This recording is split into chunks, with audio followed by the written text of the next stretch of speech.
사도행전 1장 6절에서 9절입니다. 사도행전 1장 6절에서 9절 우리 함께 봉독합니다. 사도들이 한자리에 모였을 때에 예수께 여쭈었다. 주님께서 이스라엘에게 나라를 되찾아 주실 때가 바로 지금입니까? 예수께서 그들에게 말씀하셨다. 때나 시기는 아버지께서 아버지의 권한으로 정하신 것이니 너희가 알 바가 아니다. 그러나 성령이 너희에게 내리시면 너희는 능력을 받고 예루살렘과 온 유대와 사마리아에서 그리고 마침내 땅끝에까지 이르러 내 증인이 될 것이다. 이 말씀을 하신 다음에 그가 그들이 보는 앞에서 들려 올라가시니 구름에 쌓여서 보이지 않게 되었다.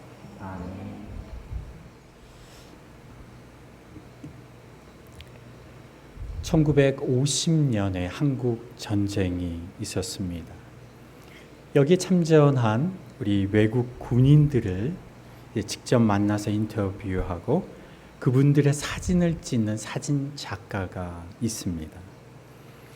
라미현이라고 하는 분이신데 이분이 쓴 책 69년 전에 이미 지불하셨습니다 라는 책이 있습니다. 6월에 이번 달이죠. 이번 달에 나온 신간 도서입니다. 전 세계에서 살고 있는 이 참전 용사들, 6.25에 참전했던 참전 용사들을 인터뷰한 내용들, 그리고 이 사진 작가시니까 직접 찍은 인물 사진들이 책에 수록되어 있는데 그 책에 처음 등장하는 참전 용사가 90살이 넘으신 미국인 윌리엄 빌 베버라고 하는 분입니다. 한국 전쟁에 참전해서 전쟁 중에 오른팔을 전투 중에 잃었습니다. 그래서 후송을 당하는 과정 속에서 폭격을 맞아서 오른쪽 다리를 잃은 미국 중위였습니다. 이 군인을 살리려고 전투지였던 그 원주에서 서울까지 후송을 하고 서울에서 다시 부산으로 그리고 부산에서 일본으로 그리고 일본에서 비행기로 미국 본토로 이송을 했습니다. 결국 미국에 도착해서 수술을 했는데 팔, 다리는 한쪽씩 다 잃었지만 건강하게 회복이 됐습니다. 그는 나중에 미국 대통령도 직접 만나서 표창까지 받으신 분입니다. 그런 총상과 폭격 속에서도 이분이 살 수 있었던 것은 부상 당시가 워낙 추웠던 강추위였어서 그때 팔을 절단했는데 절단면이 너무 추우니까 얼어버렸답니다. 그 바람에 혈액 손실이 거의 없었기 때문에 살 수가 있었다고 합니다. 이 라미현이라고 하는 이 작가가 인터뷰를 위해서 미국 현지 이 군인의 자택을 방문해서 인터뷰를 하고 사진을 찍고 그리고 몇 년 후에 2019년 그 인터뷰를 한 몇 년 후에 2019년에 이제 사진을 액자에 담아서 전해드리려고 이분을 다시 방문을 했습니다. 그래서 이 사진을 액자에 멋진 액자에 담겨진 사진이 너무 멋진 작품입니다. 이 사진을 전해드리면서 이 라미현 이 사진 작가가 늘 들었던 반응이 이 사진을 전해드리면 이 참전 용사들이 그 사진이 너무 멋지게 액자에 걸려서 주시니까 너무 고마워서 대부분 사례를 하겠다고 용사들이 말씀을 하시는데 이 사진 작가는 그럴 때마다 하는 이야기가 정중히 사례를 사양하면서 이렇게 말하곤 했다고 합니다. 선생님께서는 이미 69년 전에 그러니까 1950년을 말하는 거죠. 2019년이니까 69년 전에 이미 다 지불하셨습니다. 저는 다만 그 빚을 조금 갚는 것뿐입니다. 이렇게 말을 한다고 합니다. 그 제목이 69년 전에 다 지불하셨습니다 라는 제목으로 책이 나온 거죠. 그러면 보통 참전 용사들은 이 사진 작가의 말에 진심으로 고마워하면서 그렇게 마지막 이별을 하고 이렇게 나오게 되는데 2019년에 찾아간 이 노인의 표정은 그렇게 말을 하고 나니까 표정이 굉장히 신박해졌다는 겁니다. 그리고는 그분이 이렇게 말씀하시는 겁니다. 그건 잘못된 생각이다. 너희가 빚진 것은 하나도 없다. 그렇게 생각하면 안 된다. 자유를 가진 사람들에게는 의무가 있다. 바로 자유가 없거나 자유를 잃게 된 사람들에게 그 자유를 전하고 지켜주는 거다. 우리가 한국 전쟁에 참전한 것도 이 의무를 지키기 위함이지, 다만 너희도 이제 그 자유를 얻었으니 의무가 생긴 거다. 북쪽에 있는 너희 동포들에게 자유를 전달하는 것, 그 의무를 너희들이 다 했으면 좋겠다. 제가 그 글을 읽으면서 자유가 있어도 이 자유가 얼마나 값진 것인지를 모르고 살 때가 참 많았다는 것을 느꼈습니다. 우리가 누리는 자유를 위해서 어떤 희생의 대가가 치러졌는지를 잊고 살 때가 참 많았다는 생각이 들었습니다. 또한 이 글을 읽으면서 그리스도인으로서 내가 지금 무엇을 누리고 살아가고 있는가? 그리고 내가 지금 잊고 있는 책임은 무엇일까? 이것을 한번 생각해 보게 되었습니다. 우리가 예수 그리스도의 희생의 대가로 얻은 것이 무엇입니까? 우리가 하나님의 자녀의 권세를 얻었습니다. 십자가의 죽으심, 예수의 그 십자가 죽으심을 통해서 우리에게 주어진 하나님의 자녀의 권세. 요한복음 1장 12절, 우리가 잘 아신 영접하는 자 곧 그 이름을 믿는 자들에게는 하나님의 자녀가 되는 권세를 주셨으니, 이 하나님의 자녀로서의 권세, 이것이 authority죠. 이것이 예수님을 믿는 자에게 주어지는 특별한 권리, 특별한 권세입니다. 이것을 다른 말로 표현해 보자면 우리에게 하나님 나라 시민권이 주어진 겁니다.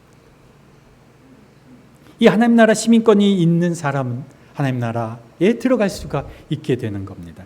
이것을 우리가 한 나라에 입국하는 과정으로 한번 연상해서 생각을 해보시면, 가령 우리가 미국에 들어간다고 했을 때 미국 시민권자는 아무 두려움이나 주저함 없이 내국인 통로라고 쓰여진 통로를 통해서 들어가게 됩니다. 외국인 심사대 그 줄은 아무리 길게 늘어섰어도 미국 시민권자라고 하면 미국 여권만 내보이면 간단하게 부스를 통과해서 자국으로 들어갈 수가 있습니다. 그런데 그 나라에 입국했다고 해서 그 나라의 국민으로서의 권리, 자격을 지녔다고 해서 이 사람이 바로 그 나라 말을 할 수가 있는 건 아니죠.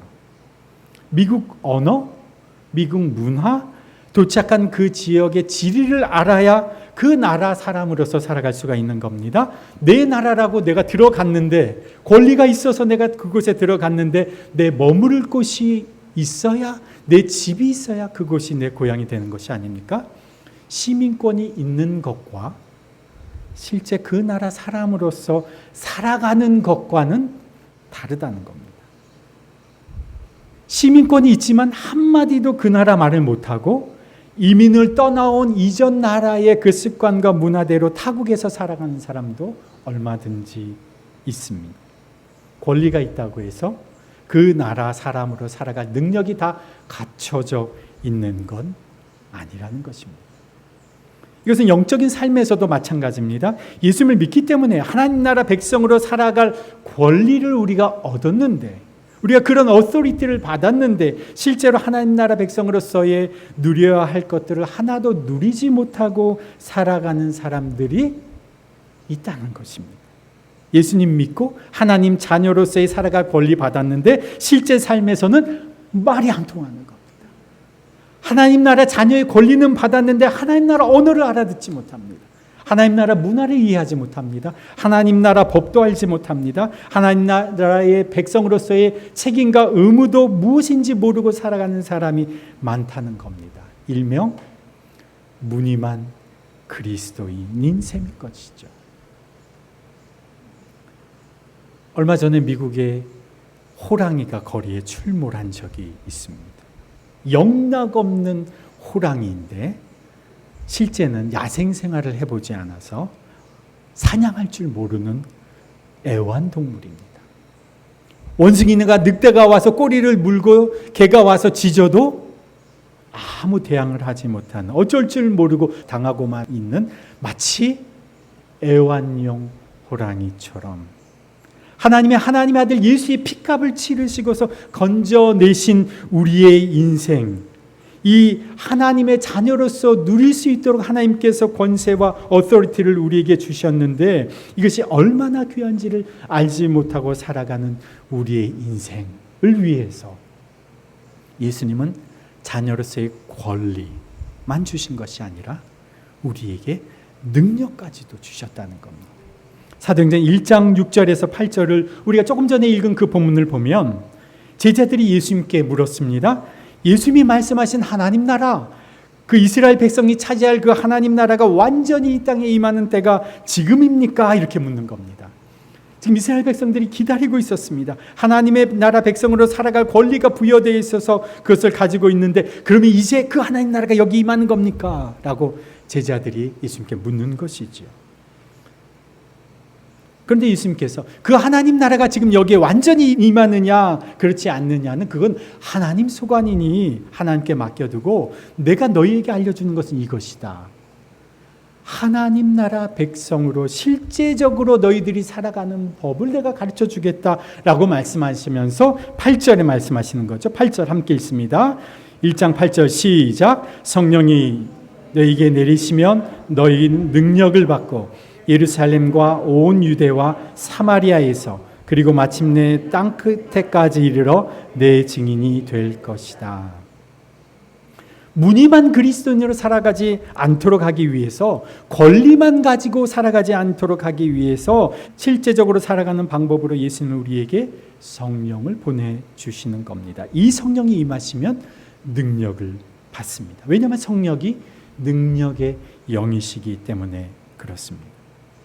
지금 이 사도행전을 기록한 누가가 또한 기록한 복음서가 누가복음서입니다. 누가복음 3장 4장에 보면 예수님께서 사역을 하시는 예수님의 사역 시작 초기 장면이 나오는데 예수님께서 요한에게 세례를 받으실 때 성령이 하늘에서 예수님에게 임하셨습니다. 그리고 그 성령이 이끄시는 대로 광야로 가셔서 예수님께서 광야에서 시험을 받으셨습니다. 그리고는 성령의 능력을 입고 갈릴리로 돌아오시는데 그 장면을 이렇게 누가복음 4장 14절에서는 이렇게 기록해 있습니다. 예수께서 성령의 능력을 입고 갈릴리로 돌아오셨다. 예수님께 성령이 임하신 것입니다. 그리고 성령이 예수님께 임하시자 그에게 성령의 능력이 나타나기 시작하는 겁니다. 그래서 예수님께서 사역을 시작하시면서 구약의 말씀을 인용하시면 이렇게 말씀하셨습니다. 누가복음 4장 18절에 보면 이사야서의 말씀을 인용하시면서 주의 영이 내게 내리사 주님께서 내게 기름을 부으셔서 가난한 사람에게 기쁜 소식을 전하게 하시고 나를 보내셔서 포로된 자들에게 해방을 선포하게 하시고 눈먼 자들에게 눈뜸을 선포하고 억눌린 사람들을 풀어주고 주님의 해를 선포하게 하셨다. 이게 이사야서의 말씀인데 그를 그대로 인용하시면서 예수님이 이렇게 말씀하셨어요. 이 성경 말씀이 오늘 너희가 지금 듣는 이 자리에서 이루어졌다. 이렇게 말씀하셨어요. 예수님의 사역이 성령이 그와 함께 계시고 성령의 능력이 함께 계심으로써 능력이 역사하는 현장이 되었다는 것입니다. 예수님이 일하시는 그곳에, 예수님이 가시는 그곳에 치유가 일어나고 귀신이 쫓겨나고 자유가 선포되고 회복의 역사가 일어나는 것이죠. 그래서 예수님께서 이 땅에 계시는 동안 성령이 예수님과 함께 하시고 예수님은 성령의 능력에 힘입어 사역하셨는데 그 예수님께서 마태복음 마지막 장에서 우리가 잘 아는 구절이죠. 마태복음 28장 18절에서 예수님께서 우리에게 이렇게 말씀하셨습니다. 마태복음 맨 마지막 구절입니다. 예수께서 다가와서 그들에게 말씀하셨다. 나는 하늘과 땅의 모든 권세를 받았다. 그러므로 너희는 가서 모든 민족을 제자로 삼아서 아버지와 아들과 성령의 이름으로 세례를 주고 내가 너희에게 명령한 것을 가르쳐 지키게 해라. 이게 성령의 힘입어 일생 동안 사역하신 예수님께서 내가 하늘과 땅의 모든 권세를 다 가졌다고 확인하시면서 그리고 그 권세와 능력을 제자들에게 위임하시면서 제자들을 파송하시는 장면입니다. 이 예수님께서 제자들에게 이 위임해 주신 것은 바로 오늘 사도행전 우리가 읽은 1장 8절에서 성령이 임하실 때 임하는 능력인 겁니다. 그래서 예수님께서 이 땅에서 사역하실 때 일어난 놀라운 일들이 제자들이 위임을 받아서 나가서 일할 때에 사역할 때도 동일하게 일어났던 것이죠. 그래서 사도행전 2장 43절 또 사도행전 4장, 2장, 4장 쭉 보면 사도들은 큰 능력으로 주 예수의 부활을 증언하였고 사람들은 모두 큰 은혜를 받았다. 그래서 이것이 그리스도인들에게 성령이 내리시면 임하는 성령의 능력입니다. 그런데 이 성령의 능력은 제자들에게만 임한 것이 아니라 모든 그리스도인들에게 예수님께서 위임해 주셨기 때문에 이것을 우리는 대위임 명령, The Great Commission이라고 부르는 겁니다. 그래서 성경을 읽으면서 우리가 사도행전을 보면서 성령의 능력이 나타나는 현장들을 우리가 발견하게 되는 거죠. 그래서 성경을 읽으면서 우리가 사도행전 현장을 보면서 우리가 이런 질문을 스스로 하게 되죠. 성령이 임하시는 현장에 이런 놀라운 능력이 나타나는데 이런 능력을 예수님께서 제자들과 우리들에게도 위임해 주셨는데 왜 우리에게는 이런 능력이 나타나지 않는 것일까? 왜 예수님 믿는 나에게는 나는 분명히 그리스도인인데 왜 성령의 능력이 나타나지 않는 것일까? 묻게 되는 겁니다. 예수님이 이미 예수님을 믿는 자에게 성령이 내주해 계시고 우리가 인식하든 그렇지 못하든 성령이 우리와 함께 해주시는데 왜 우리에게는 이러한 성령의 능력이 나타나지 않는 것일까? 여기 세 가지 이유가 있습니다. 첫 번째는요. 왜 우리에게는 성령의 능력이 나타나지 않느냐? 첫 번째는 소명의식이 없기 때문입니다. 하나님이 우리를 하나님의 자녀 삼아 주신 것은 예수님의 핏값을 치르고 이루어 주신 일입니다. 그러면 예수의 핏값으로 구원받은 주님의 백성이라면 당연히 이렇게 생각하는 것이 정상이죠. 그렇다면 나는 이제 어떻게 살아야지? 나는 무엇을 위해 살아야 하지? 라고 하는 질문을 하게 됩니다. 예수님이 핏값을 주시고 우리의 생명을 구원해 주셨다면 그러면 나는 이제부터 하나님을 위해서 무엇을 하며 살아야 할 것인가를 생각해 보게 되는 것이죠. 하나님이 나를 이것을 위해 부르셨다라고 하는 것, 이것이 소명입니다. 우리는 무엇을 위해 살아갑니까? 우리 인생의 목적은 무엇입니까? 그것이 하나님과 어떻게 연결되어 있습니까? 내가 원하는 삶과 하나님이 원하시는 삶이 어떤 연관이 있습니까? 오늘 우리가 읽은 사도행전 1장 8절에서는요. 성령이 제자들에게 내리시고 성령의 능력이 그들에게 임하셨던 것에는 분명한 목적이 있었습니다. 그 목적은 예루살렘, 온 유대, 사마리아에서 그리고 마침내 땅끝에까지 이르러 내 증인이 될 것이다. 성령이 그들에게 임하셨던 이유는 그들이 증인으로 살아갈 수 있게 하시려고 임하셨던 것입니다. 증인이란 우리가 예수 그리스도를 이렇게 증언하는 사람을 말하죠. 예수님을 드러내는 사람입니다. 왜 성령의 능력이 우리 가운데 잘 나타나지 않습니까? 우리가 예수님을 드러내려고 하지 않기 때문에 그렇다는 겁니다. 예수님의 그 이름의 능력이 있는데 그 예수님의 이름을 드러내려고 하지 않습니다. 오히려 그 예수님을 숨기고 있기 때문에 그렇습니다.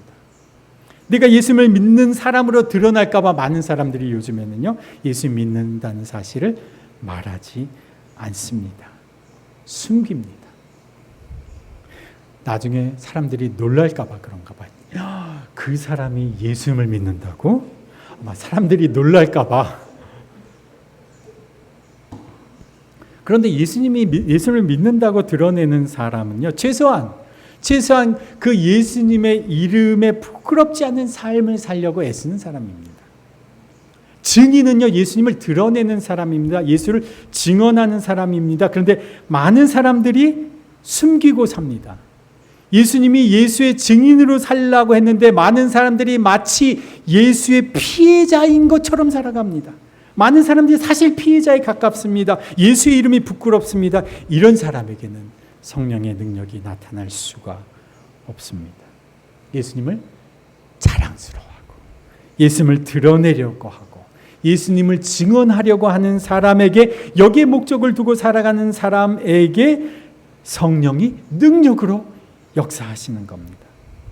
제가 자주 받는 이메일 중에, 이메일이 하루에도 수십 통이 오지만, 이메일 중에 한몸 기도 편지라고 하는 이메일이 한 주에 한 몇 통 이렇게 오는데, 한몸 프로젝트라고 하는 사역팀에서 보내주는 편지입니다. 이게 한동대 출신의 몇몇 분들이 중심이 되어서 시작된 프로젝트인데, 이런 캐치프레이즈를 가지고 사역을 합니다. 하루 한 장의 성경을 읽고 하루 한 영혼에게 복음을 전한다.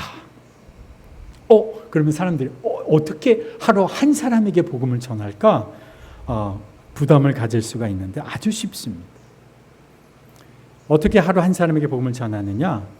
성경을 우리가 예전에 아는 쪽복음서 있죠? 성경 마태복음, 마가복음, 누가복음 이렇게 한 권씩 낙권으로 소책자로 만들었는데, 그 소책자로 한 권씩 만들면서 거기에 사역리를 간단하게 현대적으로 풀이한 사역리를 복음을 제시하는 것을 같이 붙여서 소책자로 만들어 마치 얇은 시집처럼 만들었어요. 겉표지도 그렇고.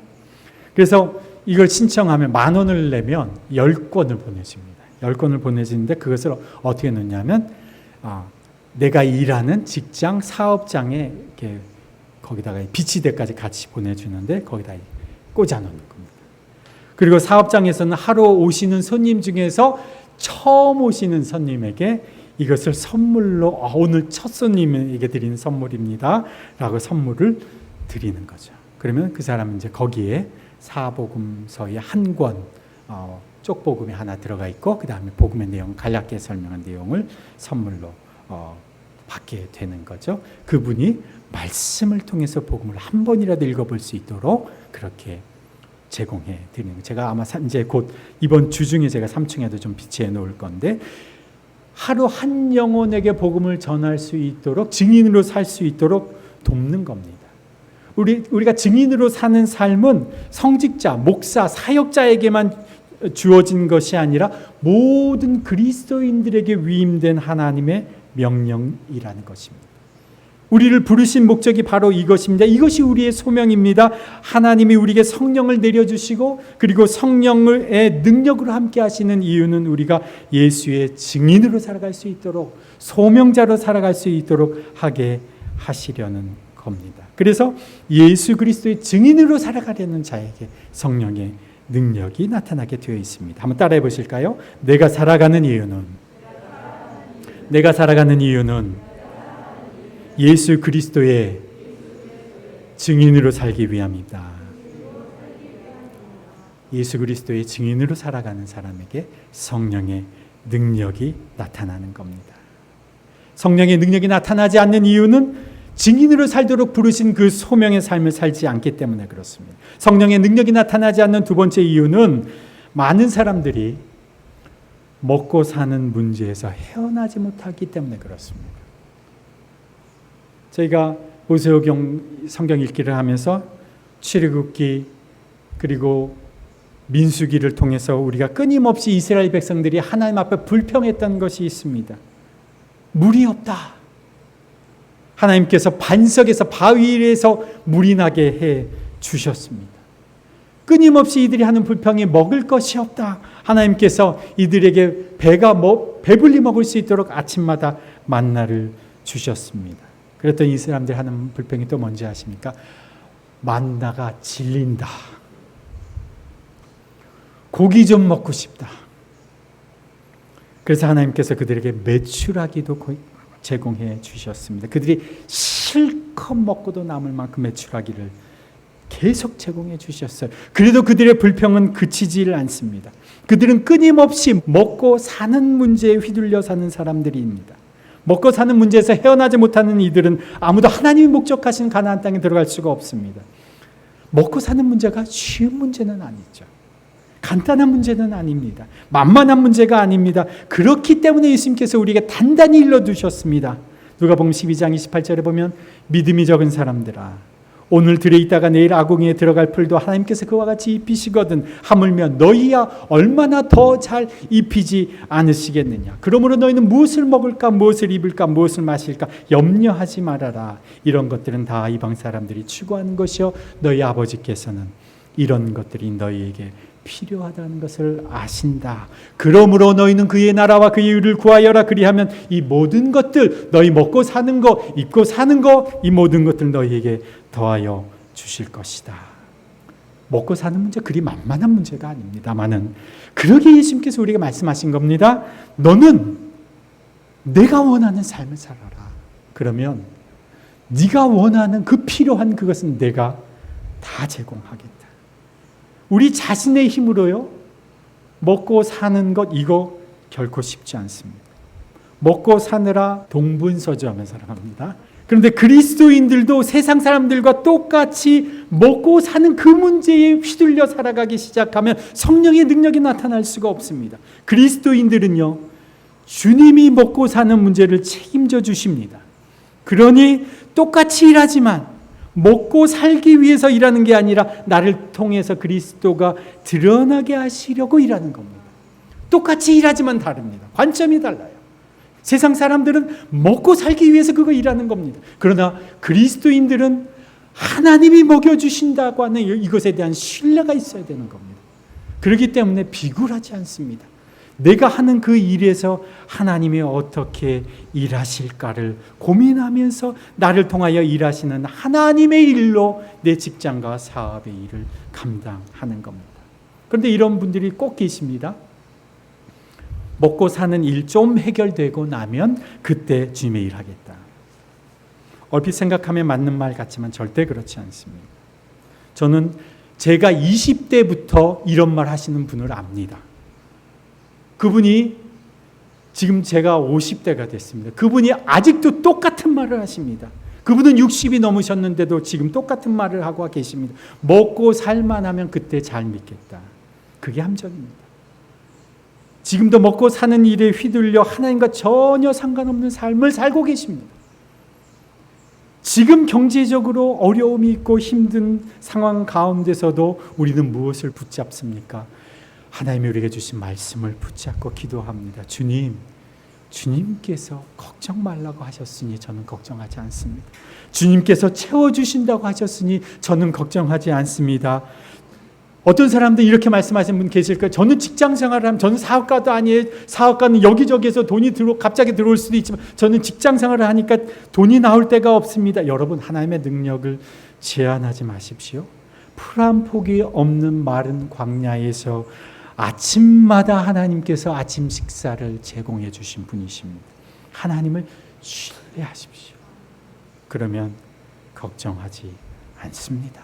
걱정하는 것은 하나님을 신뢰하지 않는 겁니다. 그리고 주어진 일에 최선을 다하고 주를 신뢰하면서 살아가 보십시오. 내가 하는 그 일이 나를 먹여 살린다고 생각하지 말고 내가 열심히 하는 그 일이 나를 절대로 먹여준다고 생각하지 말고 주님이 우리를 먹여주신다고 믿고 신뢰하면서 일과 사업에서 직장에서 학교에서 최선을 다해서 살아가는 겁니다. 그러면 하나님께서 우리 각자 한 사람 한 사람에게 하나님의 능력으로 채우시는 역사를 보게 하시는 겁니다.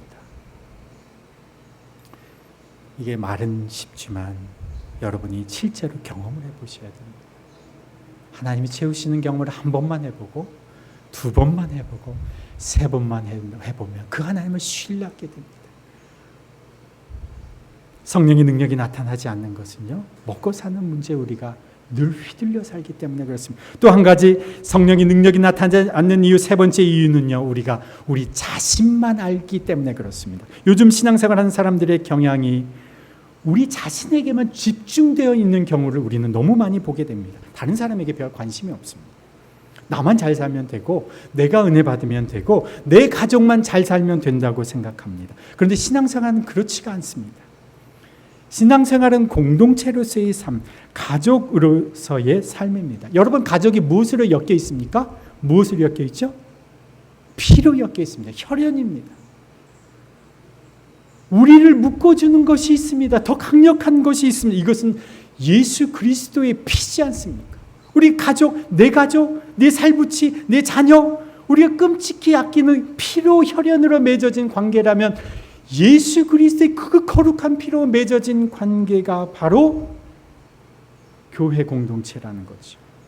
예수의 피로 너와 나, 우리가 이렇게 엮여져 있는 겁니다. 이 예수님으로 인해 엮여진 사람들, 이것을 에베소서 2장 17절에서는 여러분은 하나님의 가족입니다, 이렇게 얘기합니다. 이방인, 유대인 다 나눠져 있었는데 예수의 피로 하나가 된 너희들은 이제부터 하나님의 가족입니다.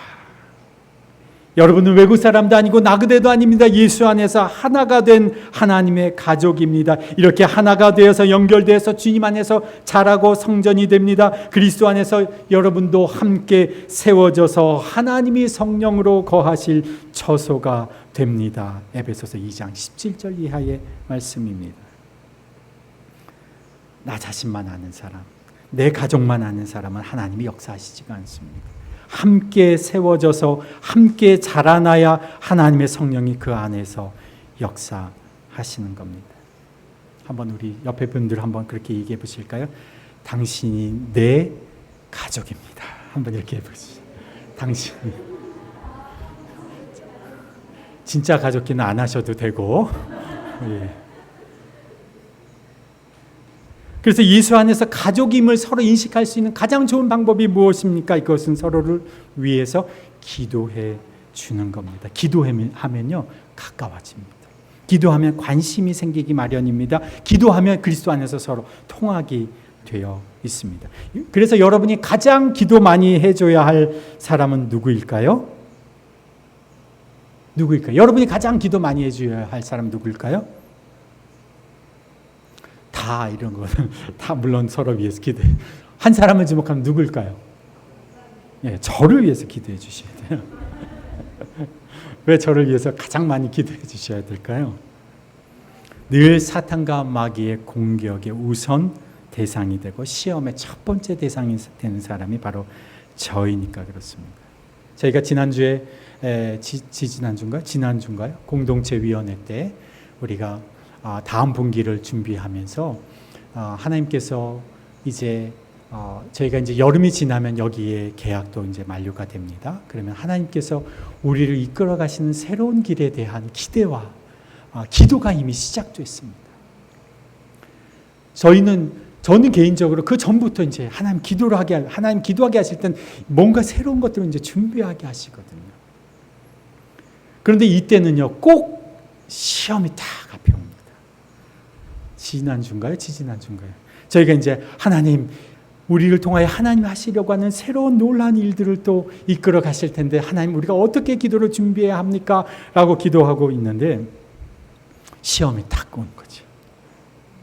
한 권사님이, 지방에 계시는 권사님이 전화를 주셨어요. 목사님, 어디 지방에 5층짜리 교회 단독 건물, 아름다운 건물이 지어져 있는데 교회가 부도가 나서 넘어갔는데 좋은 목사님만 오시면 교회가 다시 잘 될 것 같습니다. 좋은 목사님만 오시면 그분 아시는 지인이 인수를 해서 목사님만 오신다면 그 교회를 그대로 드릴 수 있다고 하니까 목사님 오셔서 여기에서 목회를 해주십시오. 제가 그거 딱 듣는 순간 이건 시험이구나.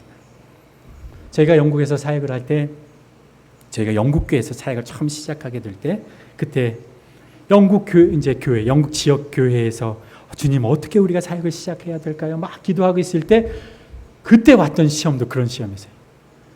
런던에 아주 제대로 잘 갖춰진 교회에서 저를 사역자로 청빙하겠다고 다 전화가 왔어요. 근데 저희가 기도한 게 있었거든요. 우리는 영국 사회, 영국 사람들을 위하여 이제 봉사하겠다. 우리가 한국 사람들을 위한 교회를 한다면 한국에 가서 하면 되지 왜 영국에서 우리가 그런 사역을 하겠느냐. 그래서 우리가 기도하고 감사합니다만 제가 사양을 하겠습니다. 그랬더니 그 다음 주인가에 얼마 후에 또 한 가지 유혹이 왔어요. 목사님이라면 목사님이 교회를 개척한다면 제가 돕겠습니다. 아주 유수한 그 자리를 잡은 집사님 가정이 찾아오셨어요. 제가 알겠습니다. 기도해 보겠습니다라고 돌려보냈지만 저희 마음에는 하나님이 영국교회에 약하고 힘들고 어려운 영국교회를 돕게 하는 일을 하게 하시려고 기도로 준비하게 하시는데 그 앞에 유혹이 딱 오는 거죠. 딱 그걸로 가면, 런던으로 가면 자동적으로 어떤 코스가 있을지 다 눈에 보이는 코스지만 그거는 유혹인 거죠. 5층짜리 건물이 있고 가봐야 주님이 인도해 주시지 않으면 그건 다 헛일이죠. 그래서 제가 다 그 이야기를 듣자마자 그 자리에서 제가 그렇게 말씀을 드려요. 저를 생각해 주시는 것은 감사합니다만 하나님이 여기에 보내주셨는데 여기에서 만나게 해주시는 가족들이 있는데 제가 이 가족들을 버리러 그리고 간다면 그것이 말이 됩니까? 되겠습니까? 시험이 눈앞에 아른거려요. 예수님께서 공생애를 시작하셨을 때 처음에 예수님께서 시험을 광야에서 받으셨던 것처럼 시험의 대상, 유혹의 대상이 첫 번째로 되는 사람이 누굽니까? 저이죠. 그러니까 여러분들이 누구를 위해서 가장 많이 기도를 해 주셔야 되냐면 저를 위해서 가장 많이 기도를 해 주셔야 되는 겁니다. 어떻게 보면 우리의 신앙생활은 하나님의 자녀로서의 권세, 어소리티가 주어져서 시작되는 것입니다마는 성령의 능력, 파워를 실제로 우리의 삶에서 적용해가는 과정이 우리의 신앙생활이라고 볼 수가 있습니다. 이것은 마치 의대에 진학을 해서 예과에서 뭘 합니까? 의학 지식을 공부하죠. 이제 지식을 열심히 공부하고 나면 본과가 되어서 실습을 하게 되는데 그때서야 이제 칼로 사람의 살도 째어보고 죽은 사람의 시신도 해보고 충분한 경험을 통해서 숙련된 레지던트가 되고 그리고 실제 이제 생명을 다룰 수 있는 수술할 수 있는 전문 의사가 되는 것처럼 우리에게 주어진 이 자녀의 권세에서부터 우리는 시작해서 우리의 신앙생활은 성령의 능력을 실제 우리의 삶에서 경험하게 되는 이 실습 과정을 거쳐서 능력 있는 성령의 사람으로 살아가게 되는 겁니다. 그래서 고린도전서 4장 20절에 하나님 나라는 말에 있지 않아 말하는 것만 있지 않냐고 능력에 있다. 성령의 능력이 함께하는 파워풀한 그런 그리스도인이 되기 위해서 무슨 일을 하든지 예수 그리스도의 증인으로서의 소명의식을 가지고 살아가시길 바랍니다. 파워풀한 성령의 능력이 함께하는 그리스도인이 되기 위해서 먹고 사는 것에 휘둘리지 않으시기를 바랍니다. 주님을 신뢰하시길 바랍니다. 그리고 나만 아는 신앙이 아니라 주위를 돌아보고 우리를 한 가족으로 맺어주신 그 가족들을 위해서 함께 기도할 수 있는 여러분이 되기를 바랍니다. 그러면 주님의 성령이 우리 안에서 능력으로 역사하실 것입니다. 에베소서 1장 19절에 믿는 사람들인 우리에게 강한 힘으로 활동하신 그 하나님의 능력이 얼마나 엄청나게 큰지를 여러분이 알기를 바랍니다.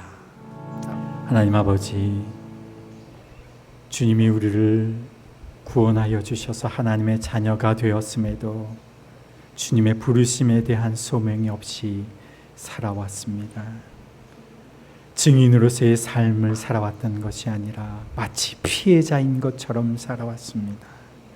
먹고 사는 문제에 씨름하다가 지쳐 아무것도 감당할 수 없을 만큼 실망하고 낙심하고 좌절할 때가 많았습니다.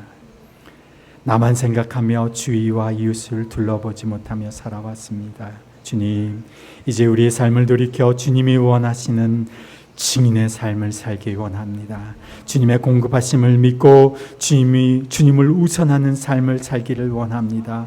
이웃과 공동체를 돌아보며 함께 더불어 살기를 원합니다. 주님, 이제 우리 가운데 임재하시고 성령의 능력으로 우리의 삶에 확증하여 주옵소서. 오늘도 우리를 위해서 일하시는 주님으로 인해서 쉼과 안식을 누리게 하시고 주님의 부요하심을 누리게 하여 주옵소서. 우리는 주님을 위해서 살아갈 때에 주님이 우리를 위해서 일하시는 놀라우신 역사를 경험케 하여 주옵소서. 주님, 팬데믹 이후를 준비하고 계시는 주님과 함께 우리의 인생도, 우리 더비교회 공동체도 주님의 역사에 동참하게 해 주십시오. 우리와 우리의 가족, 우리의 삶의 현장이, 우리 공동체의 현장이 성령의 능력이 나타나는 현장이 되게 해 주십시오. 귀신이 떠나가고 치유가 일어나고 하나님의 역사가 일어나고 하나님의 구원받는 백성들이 일어나며 하나님의 놀라우신 은총을 경험하는 역사가 있게 하여 주옵소서. 이제는 우리 구주 예수 그리스도의 그 지극하신 은혜와 하나님 아버지의 그 무한하신 사랑과 능력으로 역사하시는 성령 하나님의 역사하심과 교통하심이 증인의 삶, 의식주를 걱정하지 않고 주를 신뢰하는 삶, 이웃과 더불어 살아가는 삶을 살기로 결단하며 세상으로 나아가는 주님의 백성들 위에, 속한 가정과 일터 위에, 주의 귀한 몸된 교회 공동체 위에 이제로부터 영원토록 함께 하시기를 간절히 축원하옵나이다. 아멘.